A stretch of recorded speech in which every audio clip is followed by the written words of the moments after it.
इस समय हम नालासोपारा विधानसभा 132 में उपस्थित है और हमारे समक्ष मौजूद है संदीप पांडे। संदीप पांडे नालासोपारा विधानसभा 132 से महाविकास आघाड़ी के उम्मीदवार हैं और नामांकन भरने के बाद से ही पूरी तरह से चुनाव प्रचार में जुट चुके हैं। पांडे जी, क्या कहना चाहोगे, किस तरह से चुनाव प्रचार किया जाए?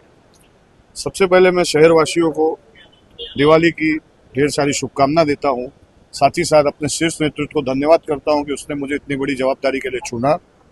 मैं आपको बताना चाहता हूं कि शहर के अंदर आज दिवाली का दिन है, नए साल का दिन है, और ऐसी इतनी बेकार यहाँ की लॉ एंड ऑर्डर की व्यवस्था है कि अगर ईस्ट से हमें वेस्ट में जाना है तो 35 साल में यहाँ के नेताओं ने एक फ्लाईओवर तक यहाँ बनाकर नहीं दिया। और आप इस शहर की पॉपुलेशन और जनसंख्या देखिए कि कितनी है। एक ब्रिज से अगर हमें ईस्ट से वेस्ट जाना पड़ रहा है तो कम से कम 1 घंटा 20 मिनट हमें लग रहा है। 1 किलोमीटर का ब्रिज पार करने के लिए अगर हमें 1 घंटा 20 मिनट लग रहा है तो यहाँ का आम आदमी किस तरह से अपना जीवन सर्वाइव कर रहा होगा, आप सोचिए। और आज त्योहार का दिन है।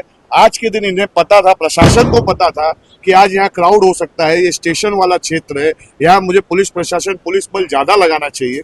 उसके बाद भी आप जाकर देखिए, संतोष भवन से जाम लगा हुआ है। आप वेस्ट में उतर के देखेंगे तो पुलिस स्टेशन तक जाम लगा हुआ है।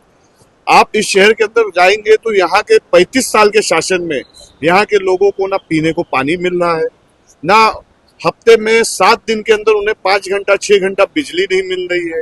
इस शहर के अंदर आधुनिक तरीके से ना गार्डन बने हुए हैं, ना युवा कल्याण के लिए बच्चों के लिए जिम की व्यवस्था है। आप देखेंगे तो एक प्लेग्राउंड अच्छे नहीं है। एक स्पोर्ट्स कॉम्प्लेक्स जो विरार में बन रहा था वो भी 9 साल से पेंडिंग है। अगर आप इस शहर में घूमेंगे आप देखेंगे कि फेरी वाले ये नालासोपारा अगर आप देखते हैं तो यहाँ लोअर मिडिल क्लास लोग रहते हैं। तो फेरी वालों को हटाइए मत, फेरी वालों का जोन, हॉकर्स जोन बना के दीजिए, जिससे शहर के लोगों को यातायात में तकलीफ ना हो। आज की सिचुएशन ये है कि यहाँ के लोग इतने प्रताड़ित हो गए हैं कि वो अगर उन्हें जॉब पर जाना है तो वो ऑटो से उतर के पैदल चलने लगते ट्रेन पकड़ने के लिए कि मेरी ट्रेन छूट जाएगी तो दूसरे ट्रेन में मैं चढ़ नहीं पाऊंगा। इतना क्राउड यहाँ से बॉम्बे जाता है कि आपको मैं कहूँ कि अगर बच्चों का एग्जाम है और वो ट्रैफिक में अटक गया तो उसका एग्जाम छूट सकता है, लेकिन वो स्टेशन नहीं पहुंचेगा। आप देखिए, इतना बड़ा शहर होने के बाद इस शहर के अंदर 110, 300 बेड, 200 बेड के एक सरकारी अस्पताल नहीं ला पाए लोग राज्य सरकार से। आप देखेंगे तो महानगर विधानसभा छोड़िए, महानगर पालिका क्षेत्र के अंदर 2.5 एमएलए है, 2 पूरी विधानसभा है, 1 विधानसभा का कुछ हिस्सा है। उसके बाद भी इस शहर के अंदर दफन भूमि नहीं है, इस शहर के अंदर पोस्टमार्टम गृह नहीं है, इस शहर के अंदर सरकारी पॉलिटेक्निक कॉलेज का निर्माण नहीं है। तो ये किस विकास की बात करते हैं? मैं इस शहर की विकास की बात करने के लिए आया हूँ, इस शहर का विकास करने आया हूँ। मैं इस शहर के लिए कई आंदोलन करके, चाहे पेलार हो, चाहे नायगांव हो, चाहे बफाने हो, चाहे वाली हो, मैंने रास्ते पर आपके चैनल के माध्यम से भी लोगों को मैसेज गया था। मैंने वहां रास्ते में धाल लगाए हैं गड्ढों के ऊपर, मैंने पेलार में ताला लगाया है। लोग कहते हैं मैं नालासोपारा का नहीं हूँ, मैं इसी नालासोपारा के अलकापुरी में 6 साल रहा हूँ। लोग क्या बात कर रहे हैं मुझे मैं आपको बताता हूँ, 2019 में मैं यही था। 3 दिन की बारिश, 3 दिन इस शहर में जलमग्न था, 4 दिन तक लोगों को बिजली नहीं थी। लोगों के घर में सेवेज के पानी, गटर का पानी और पीने का पानी सेम पहुंच रहा था। कहाँ थे इस शहर के नेता? वसई विरार इसलिए फेमस है कि बारिश होती है, एनडीआरएफ बुला लिया जाता है। तो ये बंबई से सटा हुआ शहर है, ये एमएमआर रीजन के जोन में आता है। ये जहां हम खड़े हैं इस परिसर के बगल में 41 बिल्डिंग इस शहर के किसी नेता ने बनाई थी और इसी शहर के भ्रष्ट महानगर पालिका के अधिकारियों ने उसे परमिशन दिया था। लोगों ने पैसा लेकर, लोन लेकर प्राइवेट और सरकारी बैंकों से उस पर लोन लिया था प्रोजेक्ट पे, और लोग वहां रह रहे।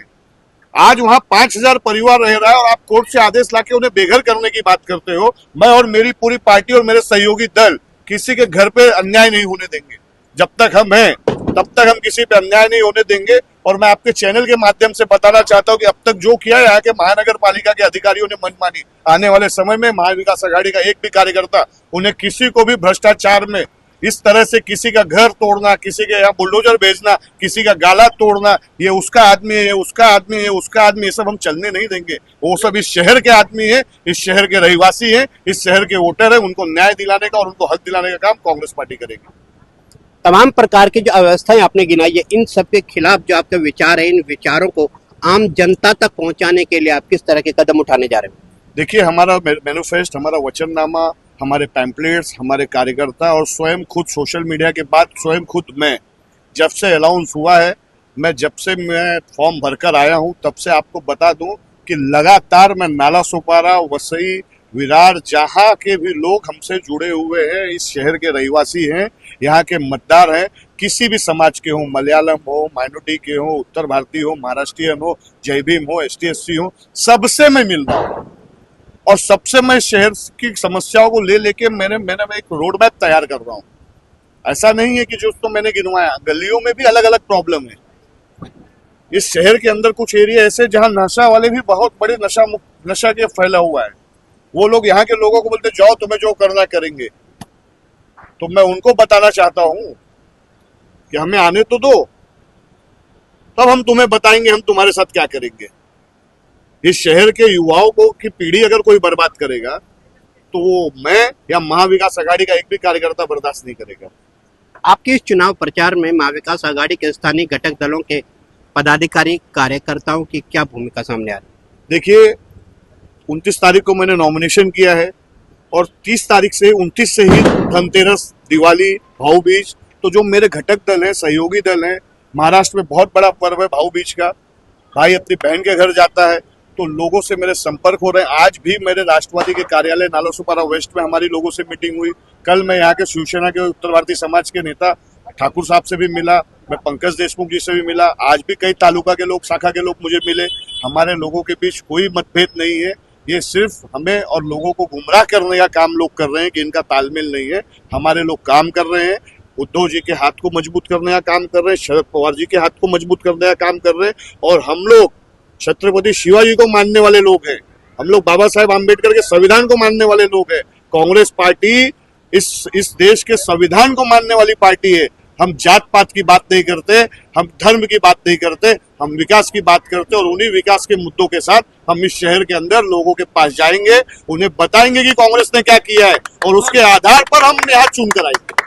धन्यवाद। आपने देखा कि लगभग 10-10:30 बजे रात को भी संदीप पांडे बड़े जोर शोर से चुनाव प्रचार प्रसार करते हुए आम जनता के बीच में अपनी उपस्थिति दर्ज करवा रहे हैं। अब देखना होगा इस सारी परिस्थितियों का आगामी चुनाव में किस प्रकार का संभावित लाभ हो सकता है।